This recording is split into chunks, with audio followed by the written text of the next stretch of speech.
A very warm welcome to Lunar Education's very first Ask the Expert live event. As you can see, I'm recording this session, so I hope that's okay with everybody. Illuminare Education is dedicated to transforming complex and evolving regulations into practical solutions that support your quality initiatives, utilising the power of informative lunchtime discussions. And as this is a discussion, rest assured that there will be a space at the end for you to open your mics and ask your own questions, or you can leave a question at any point in the chat and I can pick that up later with Heather. As we've only got 45 minutes to fit everything in, please just sit back and listen to our expert answer questions about all things E6, and do feel free to eat your lunch at the same time, but keep your microphones muted. Thank you. So let's start. My name is Anita Wise and I'm Head of Quality and Compliance here at Illuminare Education, and my job is to ask the questions in this session. And I'm really delighted to introduce you to Heather Newton, an Illuminare Associate and today's expert.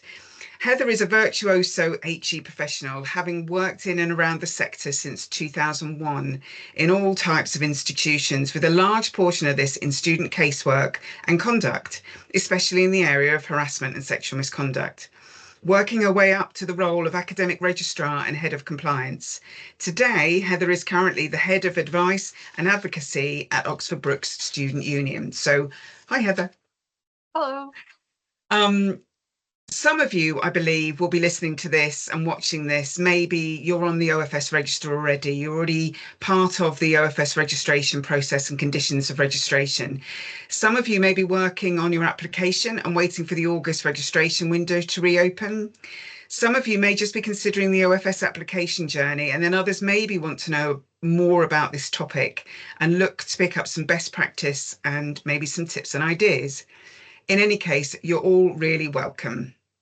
So before Heather starts speaking and I start asking questions, I'm just going to give you an overview and contextualise the new E6 condition of registration.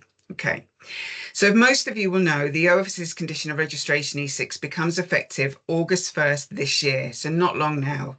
And it requires higher education providers to protect students from harassment and sexual misconduct by publishing a comprehensive source of information, you'll hear us talking about that, addressing intimate relationships between staff and students, and ensuring adequate resources and training.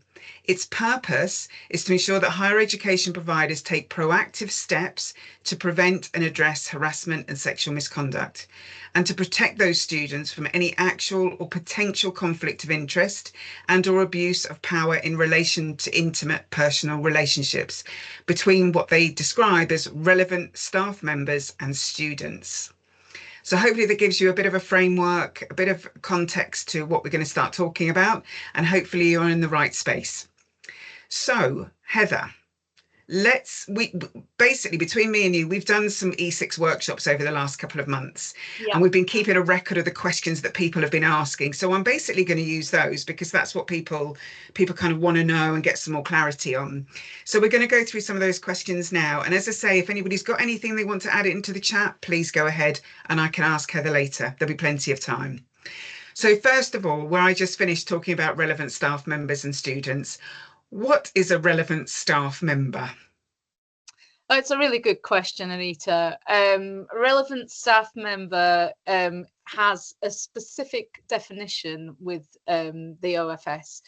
And so in condition E6, they have defined relevant staff member as a member of staff who has direct academic responsibilities or other direct professional responsibilities in relation to that student. It kind of means any staff that is student facing, really. In particular, when you get into the nitty-gritty of condition E6 and some of the requirements about having staff being appropriately trained, and that definition applying to relevant staff being appropriately trained, it means that whatever the remit of that particular staff member, if they're about to receive a disclosure from a student, they should know what to do if that happens. It might be that that's as deep into E6 area of sexual misconduct and harassment and violence on campus as much as they go. It might well be that you're actually talking about a student casework handler who should have proper expertise, not only in complaints handling, but in handling disclosures and complaints from students who are reporting sexual misconduct, or even who are responding to allegations of misconduct. So it can vary very much as opposed to the context of the individual staff member and what that requirement extends to. But it is about, broadly, it's about competence. It's about making sure that whatever the context of that member of staff, if they're student facing and they might come up against receiving a report of something happening to a student, that they are equipped to handle that, and that they do that in a way that is informed, sensitive, and plugged into the proper systems that exist in the institution, and they're not just operating in a little vacuum by themselves. Yeah. So, and when it comes to intimate personal relationships, a relevant staff member, I guess, is that anyone, or is it someone that's kind of that could be anyone really, because we're talking about students, so it's anyone interacting with students, because they in effect have the power over the student. It's that hierarchical power is exactly right. The dynamics and the power dynamics that exist between staff members and students, and where it becomes particularly interesting and complex is around PhD students, who are also sometimes and often staff members as well. Right. Yeah. That's where it gets interesting, and I will probably talk about that later. But broadly speaking, yeah, that could be any member of staff. You could have somebody who is a cleaner at the institution, and their daughter or their son is a student at the institution, and actually there is a relationship there that's potentially relevant. That person who's a staff member might be party to some sensitive university information that shouldn't be shared and things like that. So yeah, it can extend to any person who is employed by the university in that context. Okay.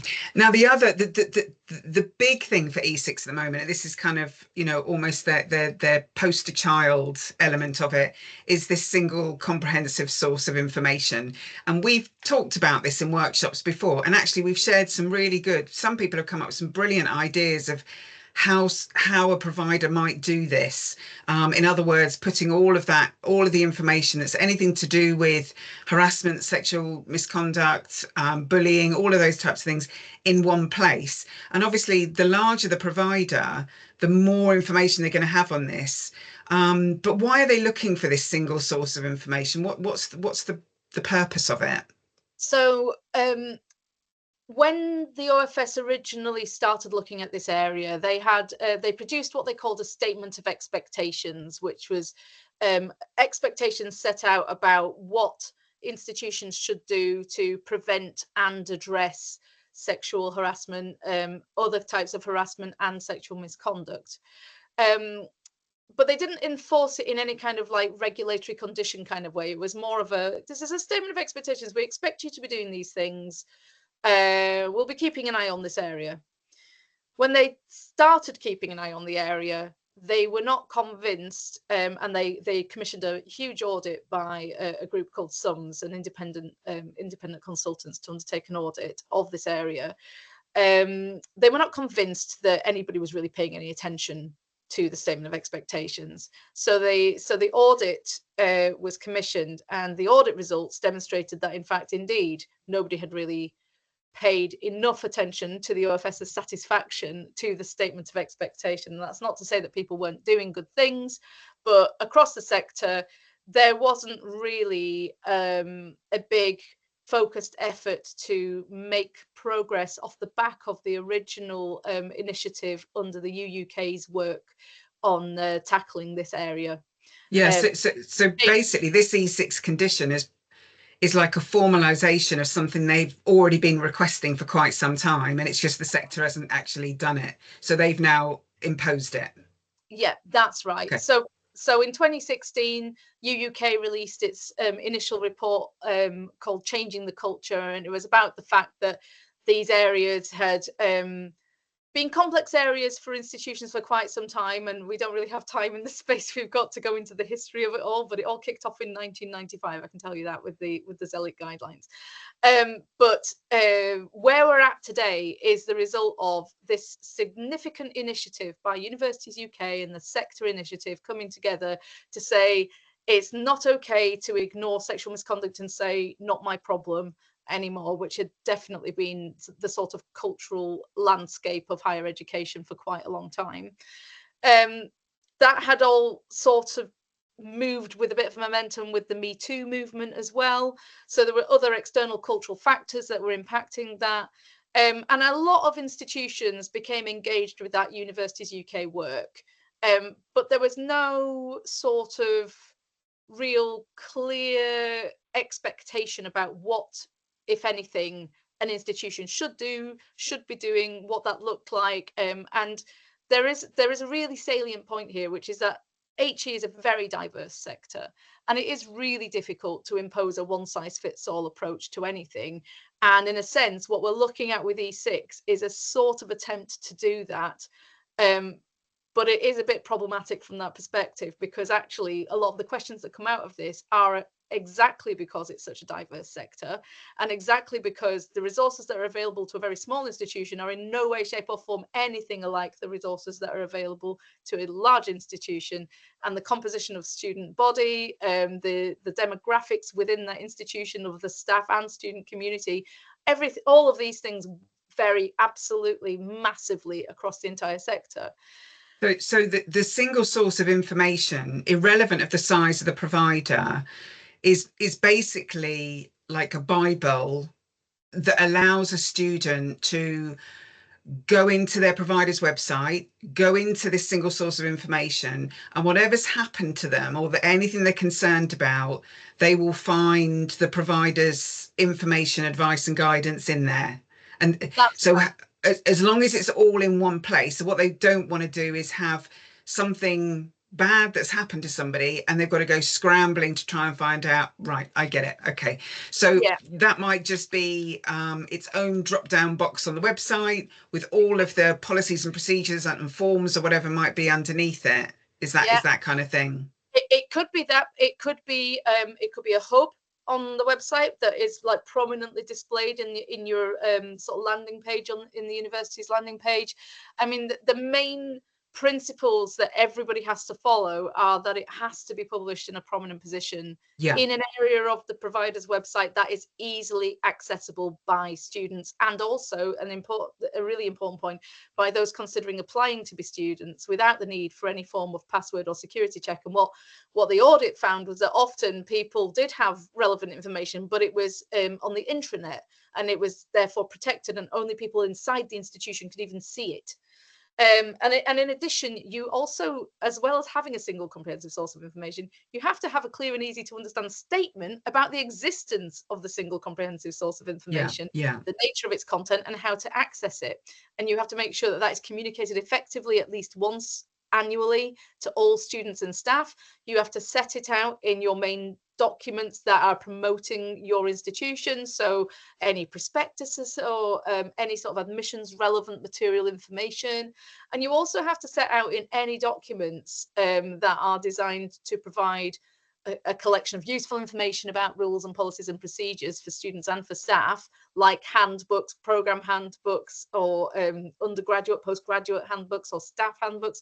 You have to set out the existence, this clear and easy to understand statement about the existence of the single comprehensive source of it. So basically, I think what we've talked about this before, but our strong recommendation that it is some sort of hub or central link on your website, and that helps with version control, because there'll be lots of different pieces of information that will be in there, so you've got control over your versions, and that can therefore be used as a link in any other of your publications for pre-students, students, alumni, whoever it might be. They can all then get access to that, and that can just be a link in some way with a statement into your published information. And I guess for those students that are registered students, you'd then have something in your intranet, your Moodle, your VLE, to then link back to it. And I guess one of the other things is that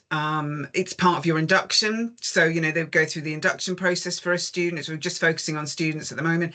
So they'd have some sort of process added into your induction for it. And we're going to come on to that in a minute, because I know that's a major question. And that then the start of each new year, there would be this, you know, continuation of, you know, raising it again as like a mini induction, refresher induction again at the start of each kind of semester. So what we've got is a single source of information, which basically is a hub of information with everything to do with the provider, to do with E6, everything that it covers, through from training for staff, consent information for students, help and access, advice, guidance, all of those types of things. And then that's there's a title, there's a bit that sits on top of all of that, which is the statement to say, this is where you can find it, this is what's in it. And then you use that link to then publish it through all your other documents. Is that kind of... Yeah, that's broadly the idea. And I think that there's a really important point here for institutions to consider, which is that this is also the place and the space that the OFS will audit you against in terms of your compliance with this condition and how you are meeting it. And they literally say that. They say your published information in the single comprehensive source sets the standards against which the OFS will hold you to account, meaning it'll be essential that you follow and comply with your published procedures and your policies, that you meet any procedural deadlines and build in reasonable flexibility to set yourselves up, that you are able to demonstrate that you're upholding the statements that you have made about how the requirements of the minimum content principles of E6 will be put into effect, and also that you understand that you will be held accountable against your published information, and that's including any actions that you talk about or have identified that you say in your institution will protect students from harassment or sexual misconduct. Yeah. So it's really important to really focus on getting this single comprehensive source of information into a place where you think it's in good shape, because that's where the OFS are going to go to find the stuff. Yeah, and I guess if they can't find it easily, you're not on a good start. Yeah, okay, fair enough. Just we were just talking about the consent training for students, and again, this was probably one of the most popular questions, or most asked questions, which was, well, do I have to make all my students take consent training? And how do I know that they've taken consent training? And, you know, at the end of the day, you know, you could have 10,000 students. How do I control that? How do I make that mandatory? But it's not mandatory, is it? It's mandatory to make sure that you've got something for them to work on and to have that training online or face-to-face, whatever it might be.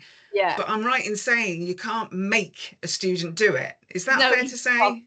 No, you can't. And what you should do is also make sure that for if you do decide to sort of mandate your training, and some institutions do, some institutions say part of induction, you're going to have a session on consent and every student has to attend it. But you might have a student who has got really good reasons for not wanting to attend. They might be triggered by it. They might be a sexual abuse survivor, and it might be too much, particularly if they are a new student who is just like finding their feet in higher education.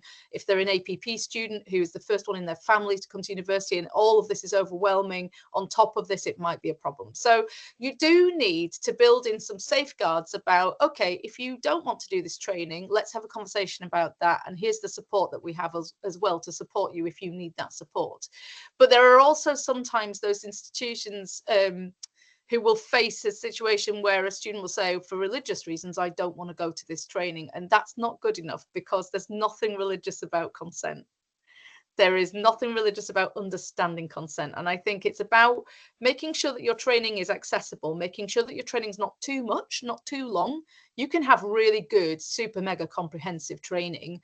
And perhaps that's the kind of training that you give to students who found themselves on the wrong side of disciplinary procedures, but maybe haven't done anything quite egregious enough to be expelled from the university.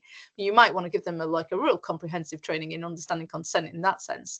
But you need something that could include, for example, the legal definition of consent and your institutional definitions of consent, if these are different, and any related areas, like what is your definition about sexual misconduct? What's your definition about harassment? Understanding what consent is, using examples that are relevant for the audience in question. That will vary from institution to institution.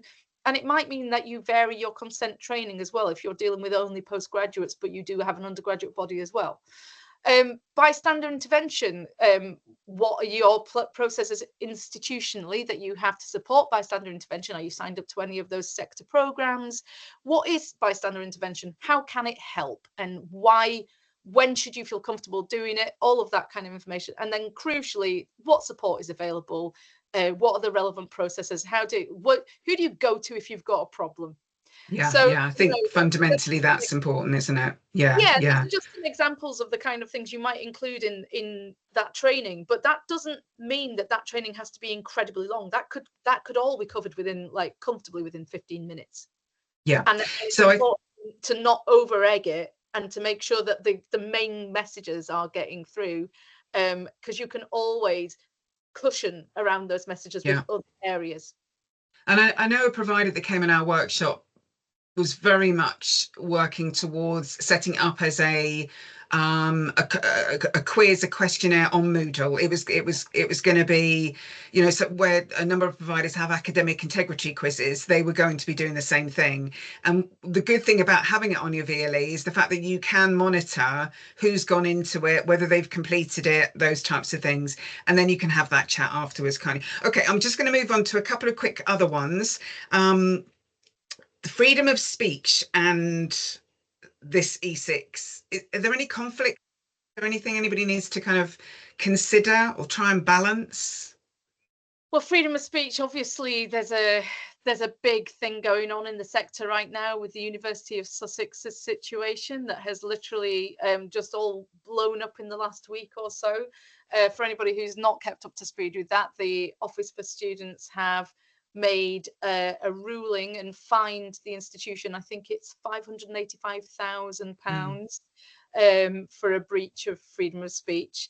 So the freedom of speech principles are really kind of contextualized as irrespective of any scope or extent of any other legal requirements that might apply to you, such as those obligations under the Equality Act. You need to have an institutional particular regard to and place significant weight on the importance of freedom of speech within the law, academic freedom, and tolerance for controversial views in an educational context or environment. So hate speech is never okay. And let's just make that clear. Hate speech is absolutely never okay.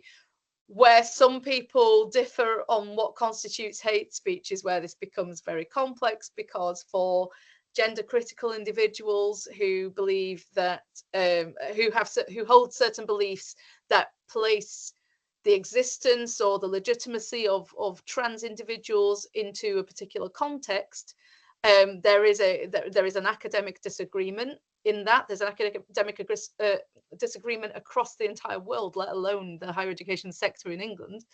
But this is about, I believe that the intention of the OFS with this, as it relates to E6, is about allowing academics to not feel inhibited about having rigorous academic debates in the context of their specialisms, even where those views might be controversial, because students have demonstrated in the past that they can be upset and they can complain about those things. And I think there is an endeavour to protect the academic rigorous debate with this, but we must be mindful that in the context of what we're talking about, those issues around gender critical views and trans equality and equity are very much at the forefront of all of this. Yeah. Okay. So yeah, I can see there's definitely going to be a few grey areas here, but probably for the majority of providers, that won't be the case. And I think it would be very rare to actually get one where it's really grey. But I guess what we'd always say is if you get to that point where you're mixing freedom of speech and this new E6 condition of registration, you should get, you know, legal advice. You should get proper, legal advice on that, I think, and take it case by case. Okay. One of the other really good questions is the pro and con of staff student intimate personal relationships. So there's two ways of handling it, so I understand. One is an outright ban, and one is to manage it. You know, speaking freely, I would go with an outright ban personally, because I think you could get these grey areas again, and that they're difficult to and complex. But equally, an And outright speaking, ban might be quite difficult as well, and and possibly unfair. So, what do you think? What do you think about how would you do it? How would you ban it or manage it? yeah. So speaking freely, I would absolutely not ban it because of those complexities, and I'll tell you Right. for what. Universities UK has released some really good guidance around this area, and they do not recommend an outright ban for the absolute reasons that it's more complex than that. And an outright ban can cause like untold legal problems, where you get into a, well, I can't actually admit this student to this university because their parent works here. And there might be no correlation between the discipline of the student that they want to study and the role of the staff member who happens to be their parent, but you're saying absolutely not, this person just can't come here. You also, in imposing an outright ban, might come up against existing relationships that are in your institution and have to manage those. And you also could find yourself in a situation where an outright ban means that two consenting adults who've got nothing to do with each other professionally but happen to work in the same institution and meet can't be in a relationship or keep their job. Like, so for those reasons, that's why I absolutely wouldn't insist on an outright ban if I was putting together that policy. Yeah. Where I would impose an outright ban is for under 18s, and some institutions do have students who are under 18s, and legally they are children, and the duty of care of the institution is far greater. But what I would say is that you can manage this really in a really smart way. You can make a very clear regulation and policy around the requirement to disclose a relationship, to disclose any kind of personal relationship, because I think a lot of the time in this area, people get really caught up on romantic relationships, but actually a personal relationship, staff on staff as well as staff on student, is still relevant. Is it relevant if somebody's my aunt and they work in registry and I happen to be wondering how my grades are when I haven't had them confirmed yet? Yeah, probably is. That person would have access to that information. Could I put pressure on them? You know, so I think that there are all these kind of complexities that come about, and I do think that there is the institutions who do best in this area are the ones who recognize that complexity, who build in those safeguards about this isn't a question of disciplining people, this is a question of managing this situation. If we Mm, don't know about it, we can't manage it. And mm, crucially, it's important to remember that it's not just about protecting the institution, but it's about protecting the individuals as well. mm. And those individuals, we've already talked about power imbalances previously in hierarchical structures, and that can be the case with staff members as well. If you've got two staff members who happen to work in the same department and one happens to be senior and possibly managing that other person, there's probably a conflict of interest there that the institution has a duty of care to manage, but in terms of its duty of care to look after its employees appropriately and responsibly. So I would go with a very clear set of like requirement to disclose any personal relationship, keep it refreshed at least annually, but also require staff to update their details if those details change. And also where you place the burden of responsibility. The burden of responsibility, in my view, in those scenarios should not be upon the student if it's a student involved, and it should not be on the more junior staff member. It should be on the person who holds the most seniority in that Yeah, relationship.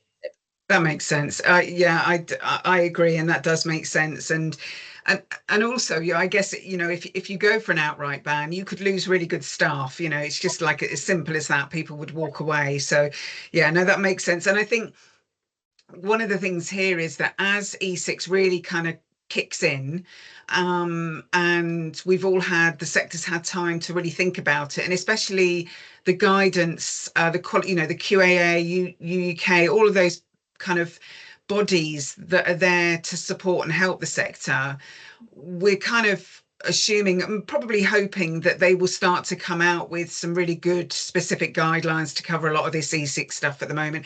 I think as it stands at the moment, a lot of people might be concerned about oh my God, am I going to get everything together and ready exactly on the 1st of August? And, you know, I very much doubt it unless you've got a huge amount of resources to hand. So if you had kind of, you know, your one top tip or your one thing, say, right, don't panic. But if I was to focus on anything to make sure it was up and running and correct for the 1st of August, I've got a funny feeling you're going to say single source of information. I am going to say the single Yeah. comprehensive source of information. Get that in place, even if the headlines on some of those areas are in development, because it shows that you are complying with that overarching requirement, and the rest of those things will fall into place. And the other thing I would say on top of that is, don't let perfection be the enemy of done. Yeah.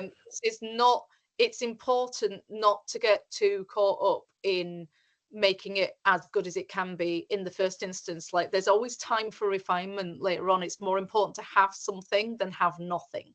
So even if sometimes you might throw together some consent training that's just like a few slides that some well-meaning staff member who happens to be a bit informed has thrown together, that's something, and it's better than not having anything at all. And you can then spend a bit of time and allocating the resources appropriately to getting what you ideally want in place. So I think the other thing to say is, have your story to tell, understand what your key priorities in this area are, so that when the OFS looks at it and maybe finds some things that aren't quite there, you can say, yeah, this is on the plan. Here's the plan. This is the schedule. We're tackling these things first because those are our key priorities. Yeah. You need to understand why they are. Because our institution is this way and our students are this way. This is the most important thing for us right now. We have the plan. Here, this is all the timeline for this all being completed is X, but this is what we're doing in priority. And what the OFS want to know is, are you complying with this requirement? And compliance doesn't just look like everything is done. Compliance looks like understanding why you're doing it, knowing what your priorities are, being able to explain why you're doing what you're doing, and crucially having that buy-in from the very, very top level of the institution. And that is so that the OFS knows that it's not the institutional priority of some dedicated staff who are beavering away day to day, but it's actually the top priority, or one of the top priorities for the institution at the very. So from a governance point of view, that needs to be front and center on their agenda, doesn't it, really? Now, you know, because they need to be planning it now. If they haven't started planning it now. And then because we've not got that long, we've not got that long left. But yeah, I think that's all really wise words, actually. And I think will hopefully be some practical, useful things to do, really. So thank you so much for that. I really appreciate that, because actually we've only got a couple of minutes left. And I haven't got any questions in from the chat specifically, but just wanted to say thank you so much, Heather. That's been really interesting.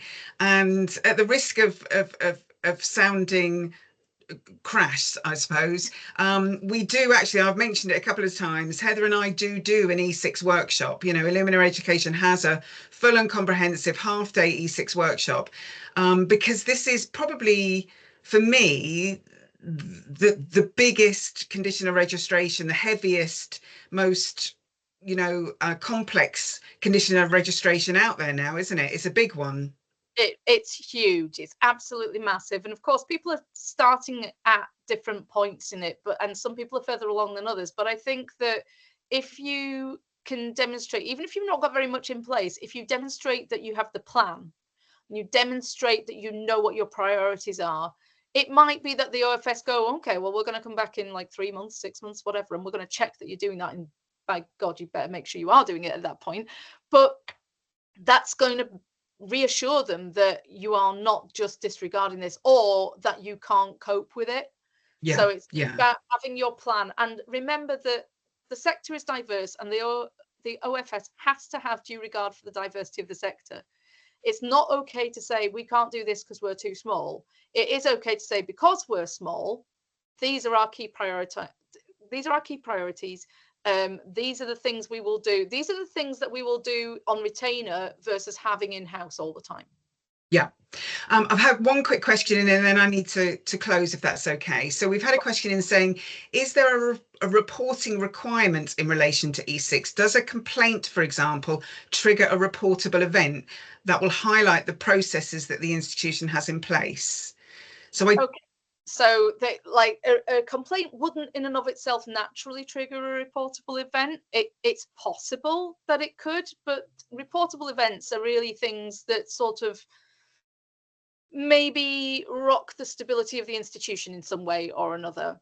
And you can always contact the OFS if you are not sure about reporting a reportable event. Okay. yeah, absolutely. Assume that you might have to, and to just check because you're not finding that their guidance is clear, than it is to just kind of wing it and hope everything's going to be fine. Because if they find out that you haven't reported something that should have been reported in their view as a reportable event, then that's a lot worse.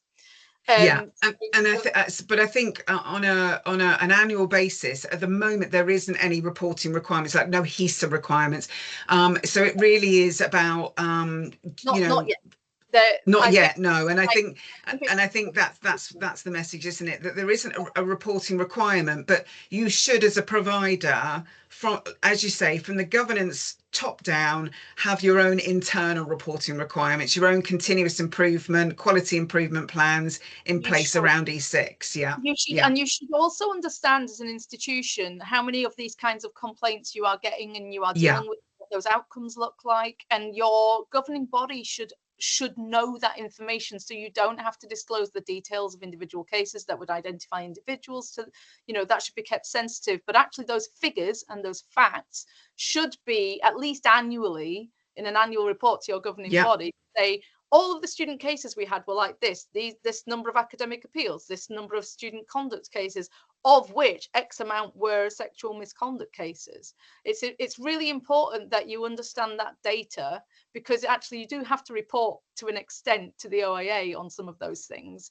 And so therefore, by extension, you should make sure that you are recording those specifics of those cases, so that you can understand how you're responding to them as an institution and strategically make decisions that and be guided by that data. Brilliant.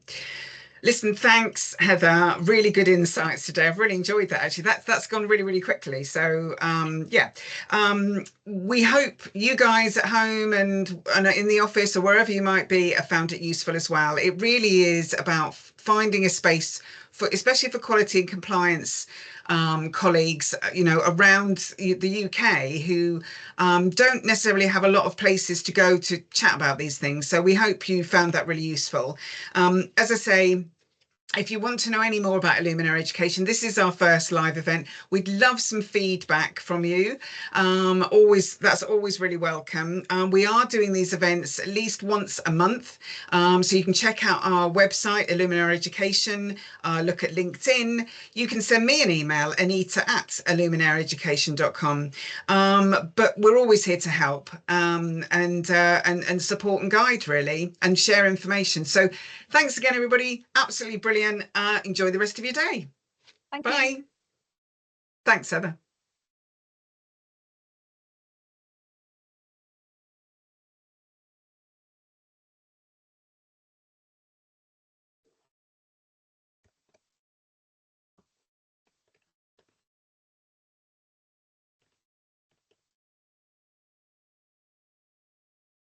Sorry, I didn't mean to do that. No, it's all right. I assumed that you were doing it to cut off the recording. Yeah, no, I could have just pressed stop recording. Yeah. Yeah.